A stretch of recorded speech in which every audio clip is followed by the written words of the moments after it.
Hello and welcome back to Marshall Close Up. I'm Garrett, and today we're joined by Haley Garrison, a former MCHS student and current librarian. Nice to be here. Glad to have you here. So when you were out job hunting, what drew you to be a librarian over your other options? I've always enjoyed reading and I've always enjoyed going to a library, and I think that working with books and working with people is something that I really wanted to do.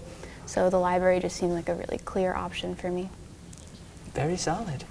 And did you need any kind of higher education to become a librarian? And if so, what was it? Well, actually, I'm not technically a librarian, I just work at the library. That's a very important distinction. You actually have to have a degree in library science to be an official librarian or like have a higher position within a library system. So I just work and I do duties, but to be called a librarian, you have to have a library science degree. Wow. Mm-hmm. And to get that library science degree, what are you looking at class-wise? A lot of information science classes, a lot of just library science classes. A lot of people go into it, so they have a normal degree, like English or history or whatever, and then they go and they get their master's in library science. So it's an additional degree. All right. Is there any room for growth on a personal or professional level at the library?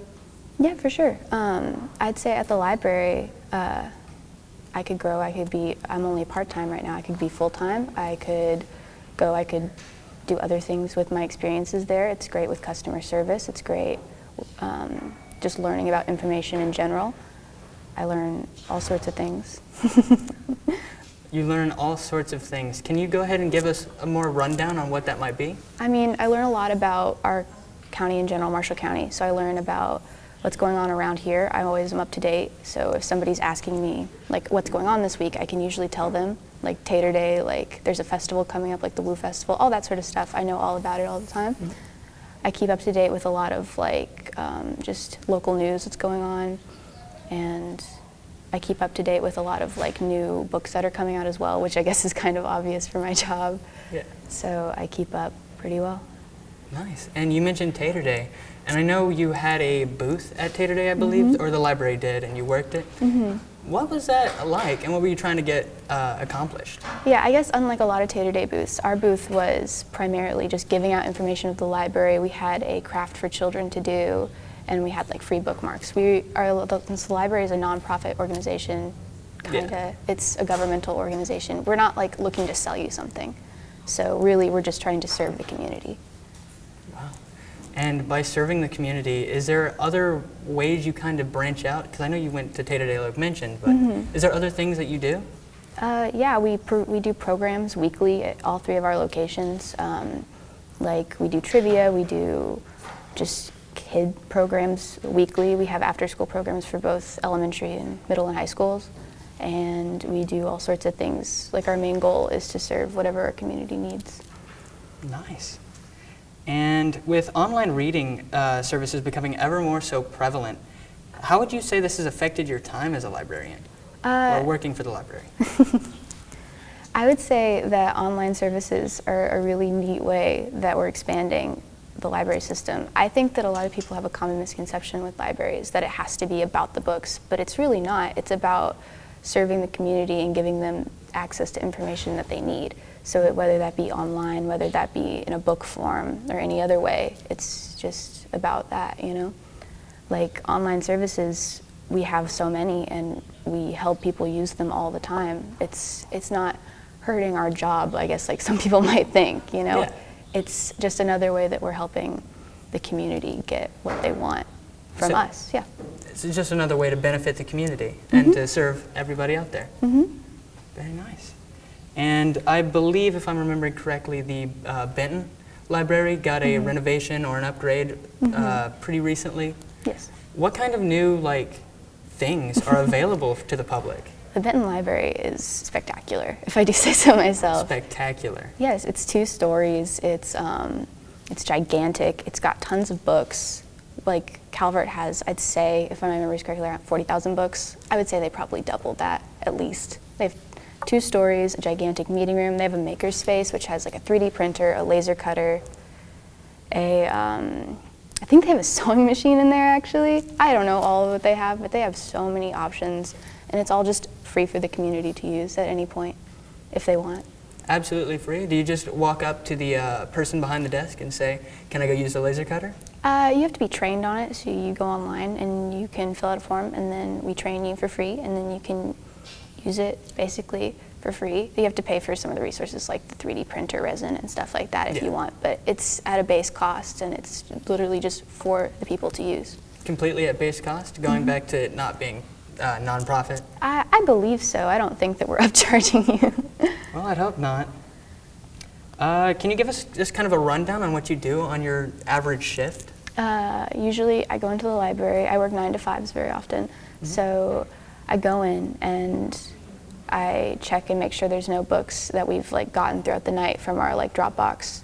I check them in, and then I go and I begin shelving books that we need to shelve for the day. And then usually people come in, I check them out, and then I check and make sure that books are where they need to be. I'll check like shelving. It's called shelving standards. We make sure that they're alphabetized, they're up where they need to be, they're all straight, you know, that they're not messed up.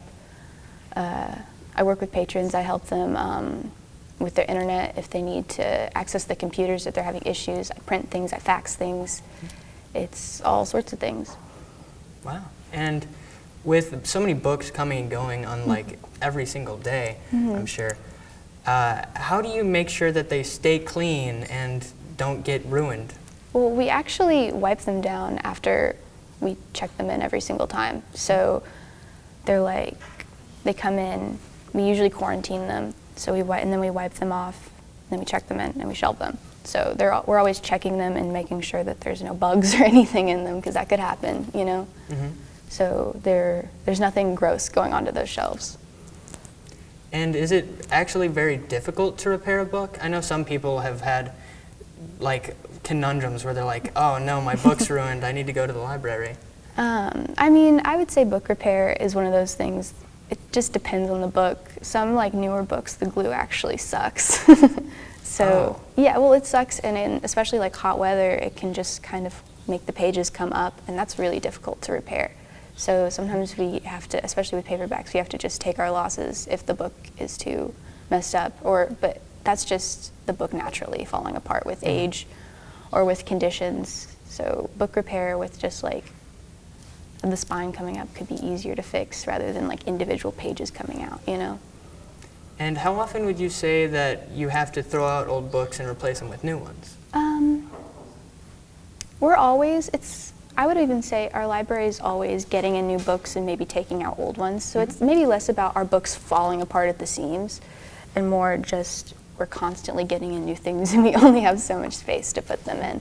So we're not really throwing out old books per se, and if we do, it's probably about I would say some books we've had since the 70s, you know? Like, really? Yeah, you can find them there sometimes, but usually those books don't get used that often. But sometimes it just depends, I guess. And how are you guys bringing in newer and younger audiences to maintain people coming into the library? We're doing all sorts of things. Like I said, our children's programs, they meet weekly, and we always have a pretty good turnout, at least at Calvert, and I'm sure Benton and Hardin are the same. They do well. We try to interact with kids. It's not about like necessarily books. Like I think last time they did like candy science, and they did like microwave like hot chocolate or something. Just you know, things that entertain the kids after school. It's not about the books. It's about entertaining the kids and helping them maybe learn something. You know. And what would you say you enjoy the absolute most about your job? Honestly, I think I enjoy working with people the most. I love getting to know everyone, especially at Calvert because it's a smaller library. There are people I can name their names like I know them, you know? Like I keep up with their lives, and it's super fun, and I enjoy knowing them, getting to know them, and just seeing how it all goes. All right. That sounds honestly awesome. Having people come in all the time and actually like knowing your name and talking, I'm sure that adds so much to the, building relationship with the community and actually getting people to respect and like the library. Yeah. So I got one more question for you with, Oh, yes. So we all know that there's the stereotype of people coming in and causing trouble for the library, right? Mm-hmm. And everybody knows that the librarian's like, shh, be quiet, we don't need you talking, being loud. How often do you actually deal with problem people like that? Not often. Like, honestly, if you're being loud in the library, unless there's a ton of people in, I probably won't say that much, you know, because it's usually like children just playing on the computers. Yeah. And I'm not going to shush them unless they're like being very problematic, and then I'll probably be like, hey, can you quiet down? Do you need some headphones? You know. Mm-hmm. So problematic people don't come into the library very often. And if they do, usually the problems that they're causing are minuscule compared to other places, I'd say. Yeah. Alrighty, I think we're about out of time for tonight, so I'd like to go ahead and say thank you for watching Marshall Close Up.